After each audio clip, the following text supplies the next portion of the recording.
bore da bawb, mae mor braf eich gweld chi. Fi'n flin nad dwi yna yn gorfforol, ond dwi yna mewn ysbryd ac yn ddigidol. Fi'n teimlo yn hynod o falch ac yn gyffroes o gael y ddeuddydd yma gyda chi. Enw'r opera di Lydia merch y Cwilt, a mae'n olrhain hanes un o gwiltwragedd Ceredigion yn y 14th ganrif ar 15. A'i bywyd hi. I chi jyst moyn rhoi crynodeb i ni o le chi'n gweld lle i ni ar funud yn y broses o greu y deunydd craidd. Y stori hyd yn hyn ydy bod ni wedi, mae non a fi wedi creu y stori. Dydy hi ddim yn opera am dementia fel y cyfryw, ond mae'n rhan greiddiol o'r cefndir. Mae'r stori'n stopio pan mae hi jyst yn ei 40au, achos dyna gyd mae'n cofio. Pan nathon ni weld y Cwilt yn y lle cynta, dyna oedd yn apelio ato ni bod y patches y Cwilt ydy patches bywyd Lydia yn cael ei pwytho at ei gilydd.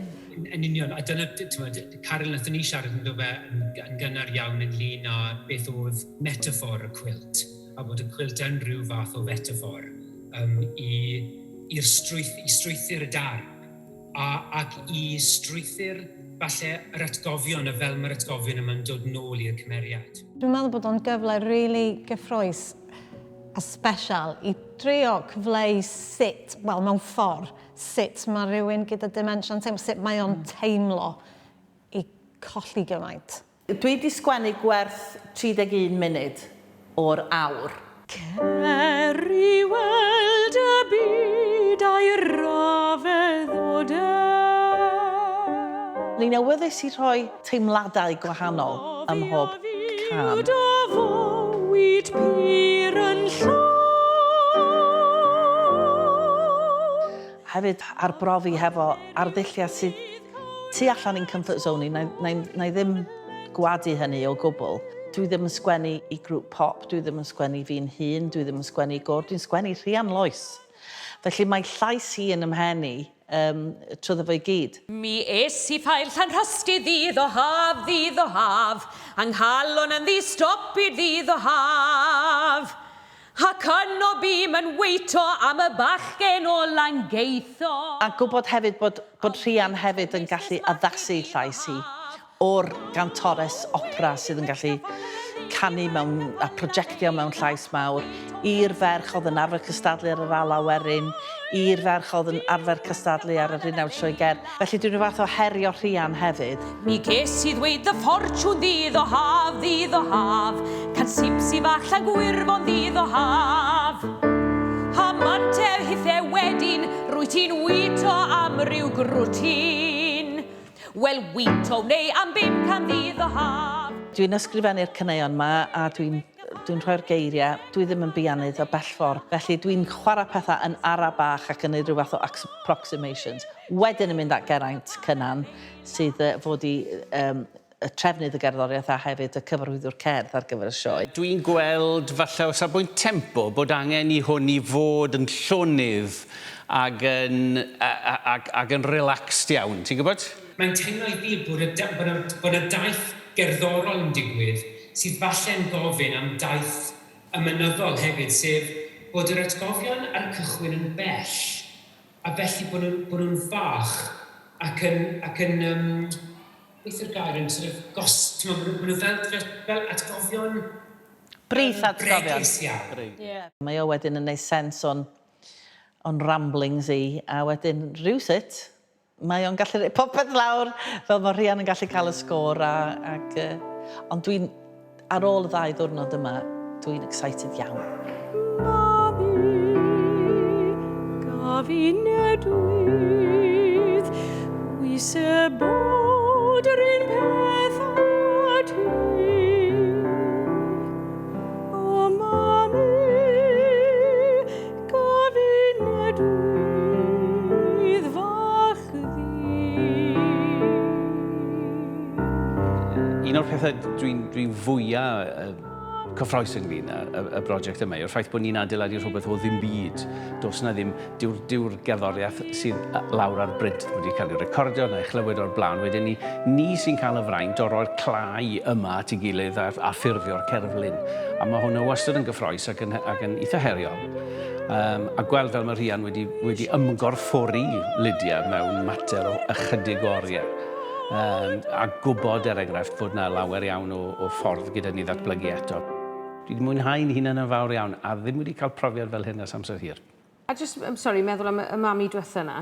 Af the scope i gadw fe yn lot fwy intimate, os allan ni aros ar y byd hefyd.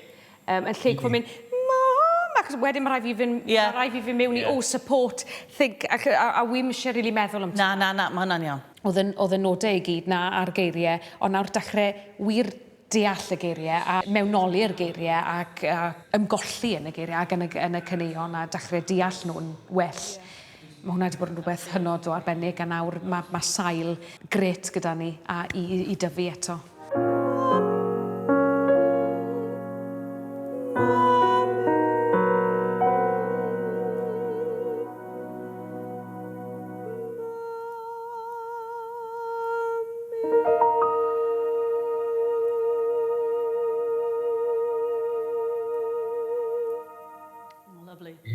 Mae mam yn byw efo dementia ar hyn o bryd ac felly dwi'n teimlo bod fi'n gwybod mwy nag ychydig am y cyflwr, ond wrth gwrs dwi ddim yn arbenigwr, ond mae mor dda gweld yr arbenigwyr yn cadarnhau lot o beth oedden ni wedi am beth bynnag, ond hefyd dysgu pethau newydd i ni.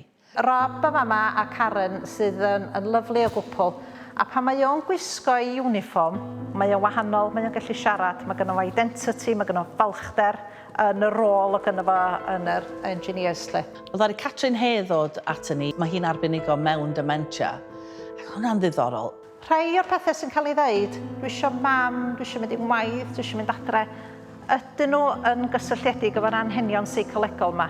Dwi eisiau'r cysur, dwi eisiau'r diogelwch. Dwi'n meddwl bod ni fel cymdeithas ofn dementia ac ddim eisiau siarad am dementia a mae'n ei gymaint o sôn amdan yr cyfnod diwedd oes efo dementia ac efallai bod mae dementia yn siwrne hir, mae'n gallu bod yn ddegawdau efo rei bobl ac mae o'n gallu effeithio lot mwy na'r cof. Yr oren.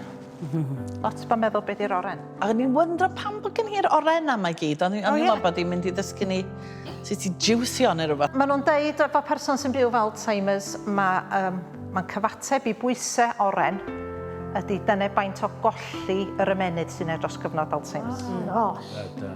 Os na waith ymchwil neu os na rhywbeth o brawd sy'n dweud bod lle mae pobl sydd yn byw gyda dementia a'i trauma nhw?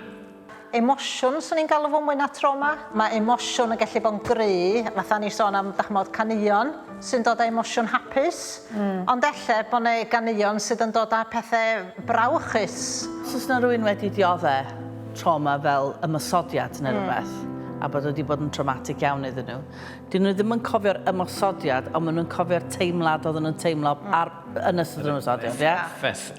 Yr effaith, ie. A da chymod, os ydych chi'n meddwl am y silffoedd llyfrau, mae'r ffaith am y digwyddiad, lle o'n i o be o'n digwydd, yr episodic memory, mae'n galw fod, digwyddiad, ond mae'r emotional memory yn dal yna. So allai bod chi'n gwybod pam bod chi'n emosiynol, cos os gynnwch chi mor llyrf arall i lethu fo. Dyna be ni'n teimlo'n oedd yn ddiddorol, oedd bod yr digwyddiadau specific yna ddim yn dod nôl, ond bod y teimlad dal yna yn dod nôl. Ac allai feddwl bod hynna yn hyn llefus, really. Oedd na sawl un o'r arbenigwyr wedi creu argraff fawr yna mewn gwahanol ffyrdd. Yr un o'r falle mwy perthnasol i beth fydda i wneud oedd tystiolaeth Catrin Finch. Mae'n rili diddorol os ti'n feddwl amdan dy gorff di, wel mae'n wired hefo rhythm, achos mae gennym ni calon sydd yn mae yna rhythm just pob eiliad o'r dydd, does, ynddo ni. Mae yna rhywbeth o'r enw entrainment, musical entrainment, sef mae'n cymryd rhyw chwarter awr, ond lle ti'n gallu dechrau darn o cerddoriaeth efo beat, dweud mae'n 120 BPM, right? A wedyn dros chwarter awr, ti'n dod ar BPM na lawr i 60, so ti'n haneri fo. Ti ddim really yn sylwi bod y beats BPM yn newid, achos mae dy gorff di yn slofi lawr, mae'n arafu hefo'r cerddoriaeth. A beth sy'n really diddorol di'r ffaith, achos mae bron yn rhoi ti fewn rhyw fath o... Mae'n gallu bod yn eitha meditative. Yeah. So mae'n gallu rhoi dy gorff di mewn i rhyw fath o state sydd yn... lle ti bron ddim angen dy feddyginiaeth falle. So dwi wedi bod yn gwneud ymchwil mewn, edrych mewn i sut mae cerddoriaeth yn gallu bod yn feddyginiaeth i ni. Dyn ni'n gwybod bod cerddoriaeth yn effeithio ni yn emosiynol, ond oes na falle gwyddoniaeth tu ôl i sut mae cerddoriaeth yn effeithio ni, physically hefyd. Maen nhw'n defnyddio lot o pethau yma, white noise a brown noise a pethau. Catrin, beth yw brown noise? Wel, maen nhw'n jyst yn wahanol fathau o synnau. So mae gen ti, gwyn, brown, oren, melyn. So, a maen nhw'n jyst wahanol frequencies, basically. A just constant ydi o. So ti'n gwybod beth i white noise? Yeah. So, just wahanol frequencies o hwnna, basically, ydyn nhw. Byddai'n ddiddorol falle edrych ar siwr mae'r lliwiau yna yn cael ei... neu siwr mae'r sain yn cael ei ystyried yn lliwiau, a falle o ran y cynllun. A Cwilt. Byddai'n ddiddorol chwarae gyda bloc o liwiau. Allen ni greu rhywbeth lle mae'r gynulleidfa yn teimlo fel mae Lydia yn teimlo trwy falle creu'r frequencies ma fewn. I teimlo'r trauma, i teimlo'r ecstatic, sort of hapusrwydd, cariad, a bod nhw hefyd yn dod ar y daith yma, fel virtual reality fath o beth, bod nhw wedi teimlo fo.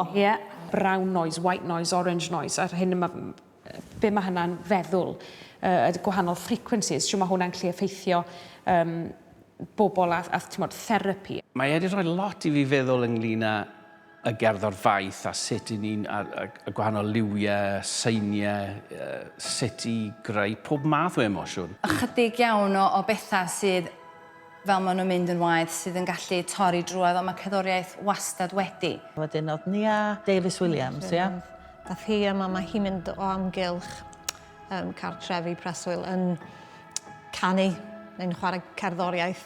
Mae gwreiddiau iaith yn gerddorol. So pan ti'n dysgu y wyddor neu'r dyddiau'r wythnos yn ystod y flwyddyn, ti'n dysgu nhw i rhythm, mae'n haws cofio nhw. A mae hwnna, mae ryw reswm yn aros yna. Mae'n aros efo nhw reit i'r pen, just. Dwi wedi trio cael rhywun i ganu neu adrodd geiriau ar lan y môr, enghraifft, a mae'r geiriau'n gobl di gwch. Munud maen nhw'n hongen yr alaw na, yr geiriau'r alaws iawn, mae'n dod allan. Weithiau mae'n anodd, achos am sgwrs i gael, mae'n anodd mynd drwedd at rhywun sydd yn byw fo dementia.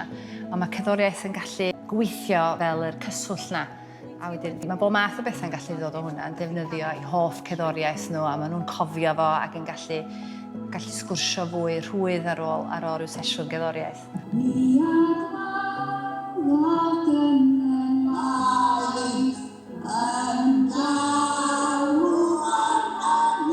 Oedd jyst gweld fideos o'r pobl yma jyst yn ymateb, ti'n meddwl, doedd dim byd yna nes iddyn nhw dechrau clywed hi'n canu ac oedden nhw jyst yn ymuno hefo hi mor siarp. Oedden nhw jyst yn ôl yna.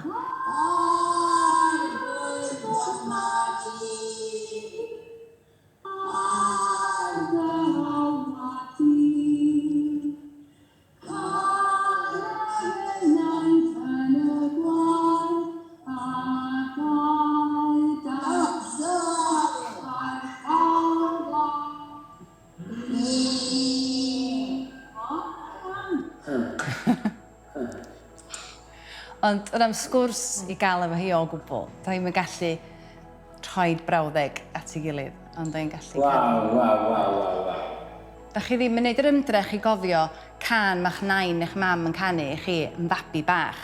Mae o'n dod yn ran integredig o hwnna chdi dydi. Subliminal bron iawn. Ie.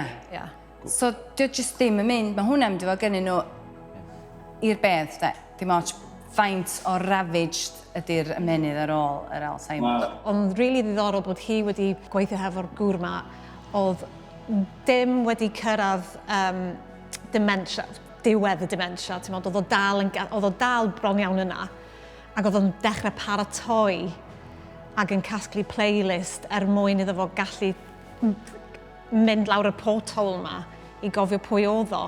Oedd o'n gallu gweld, o reit, dwi ddim yn mynd i gofio hyn. So, na i ddechrau paratoi, oedd hynna'n ofnadwy o drist. A dyna dwi'n meddwl, hefyd Daniel, mae hynna yn mynd yn ôl at pam mae hi'n pwytho, fel mae o wedi casglu'r cerddoriaeth yma at ei gilydd cyn i bethau mynd yn waith. Falle bod hi'n casglu'r patches cyn iddi anghofio, neu cyn iddi hi gofio'n wrong, os mae hynna'n neud synwyr. Da iawn. A wedyn AR-LEIN Phillips wedyn, sydd yn arbennig yn y cwiltio. Yn ei hanfod, brechdan ydi cwilt. Mae gen i ti 2 haen o ddefnydd, a mae'r cyfan yn cael ei gywasgu at ei gilydd, a cwiltio ydy'r dechneg o bwytho y 2 haen yna at ei gilydd. Felly, pwrpas y grefft oedd i wneud dillad gwely y fwy na dim, o ti yn cael hefyd rhai eitemau o wisg wedi'w cwiltio, megis dillad isa a gwnos ag ati. Lle oedd cwiltio yn wedig mewn cymunedau gwledig yn alwedigaeth pwysig a phoblogaidd ar gyfer menywod. Felly yna 2 fath, cwilt Sbraig deithiol, oedd yn teithio o gwmpas ffermydd, ardaloedd fel Ceredigion, yn gwneud cwiltiau ar gyfer teuluoedd oedd yn byw mewn ffermydd anghysbell. A wedyn o'na math arall o cwilt Sbraig y pentref, byddai'n gweithio o fewn i chartref, yn gwneud cwiltiau a dillad ar gyfer y gymdogaeth leol. Oedd hi'n briliant. Mae hi jyst yn dod ar cyfnod yn fyw, a mae'n dod â rhywun fatha Lydia yn fyw. Oedd yn amlwg bod Gwilt Sbraig leol yn rhyw fath o celeb leol yn hynny o beth, yn rhywun hysbys oedd yn adnabyddus o fewn y gymuned. Dwi'n siŵr gyda'r rhai teithio bod yna rhyw edrych ymlaen yn fawr i croesawu nhw nôl blwyddyn. Dwi'n siŵr bod yna rhyw fath o bod nhw'n cario newyddion y dydd hefyd ac yn sion, falle, gwybodaeth a pob math o bethau. Oedd hi'n deud oedden nhw fatha local celebs bron. Oedd pobl rili i angen nhw ac oedden nhw in demand. Dysgu am y cwiltio yma, oedd yn digwydd yn sir yn hunan. Mae hwnna i fi wedi bod yn rhywbeth hynod y cyffroes, a gwybod yr hyn oedd yn digwydd yn Rhegaron, yng Ngheredigion. Ti'n gwybod, a jyst dechrau gallu uniaethu wedyn gyda'r cymeriad a jyst dysgu siw gymaint. Mae wedi bod yn wir addysg. Mae cwiltiau Cymreig mor arbennig. Mae bobl wedi cymharu nhw i ddarnau o garreg wedi'w cerfio. Mae yna rhyw naws 3D iddyn nhw. Mae'r patrwm yn ganolog i'r grefft. Y pwytho ydy'r grefft ydy dy gwir. Fanne mae'r sgil. Mae yna feddwl wedi mynd mewn i'r cydbwysedd y lliwiau, pa breintiadau sy'n wedi weithio ore ag ati. Just delwedd y cwilt ma ac y pwythau o'n i'n deud wrth, oedd siapiau gwahanol, patrymau gwahanol, ac oedden ni'n deud, mae hynna'n ddiddorol hefyd, mae'r gair patrwm bywyd rhywun, a pwytho'r, oedd fatha map bach, a trio pwytho map dy fywyd di nôl at ei gilydd. Oedd yn mor ddiddorol, oedden ni wedi gallu gwrando hynny'n siarad trwy'r brawn. Ni wedi dod i ddiwedd ein deunydd ni. Diolch o galon i chi gyd. Dwi'n dod bant o'r deunydd yma gyda llon pen o syniadau a llon pen o wybodaeth hefyd, achos yn credu yn ymwelwyr ni yn arbennig o ran droi llwyth o wybodaeth i ni ynglyn â y linciau rhwng cerddoriaeth, dementia, cerddoriaeth a'r cof a dementia, y synhwyrau, hunaniaeth. Dwi'n ysu i wneud y mwyran. Dwi'n teimlo bod fi wedi bod yn sgwennu mewn vacuum tan y pwynt yma. Dwi wir yn teimlo lot fawr o gyffro wrth symud ymlaen o fan hyn. Rwyd gafais i'r tyrian ac yn ffrind i'r gwan. Bo fi'n cael y rhyddid yn nawr i anghofio am Rhian y gantores operatig, just i chwarae am byti gyda'n llaisi a medru defnyddio rhannau gwahanol o'n llaisi, ti'n gwybod, i greu effeithiau gwahanol. A mae hwnna'n beth braf. Wel, mae wedi rhoi llawer iawn o ddeunydd meddwl. Oedd yn lyflu gweld cael gweledigaeth Daniel. Un gyrru ni, un herio ni mewn mannau, cael trafodaeth ymysg pawb, gweld lle ni'n mynd i fynd ar cerbyd yma ar y ffordd. A mae jyst wedi bod yn lyflu cael y broses a cael y luxury mewn gwirionedd o'r broses o greu rhywbeth o'r newydd. wedi llefen, wedi chwerthin, mynd o un pegwn i'r llall. Ar ôl y 2 ddiwrnod arbennig yma, dwi'n edrych mlaen yn fwy nag erioed a dwi wedi cael siwt gymaint o foddhad a dwi wedi dysgu siwt gymaint, dwi wedi cael yn ysbrydoli. Mae wedi bod yn 2 ddiwrnod gwych. Mae'r amser dyn ni wedi treulio yn fama y dyddiau diwethaf yma wedi bod yn fuddiol iawn i ni o ran deall cefnlen y stori, sef dementia. A hefyd i weld sut mae'r caneuon a'r stori a'r strwythur yn mynd i ddatblygu yng ngofal Rhian a Geraint a Daniel. Mae'r sgôp yn anferth i beth all ddigwydd nawr. A mae hynna yn ei hun yn rhywbeth, wel, hynod y gyffroes.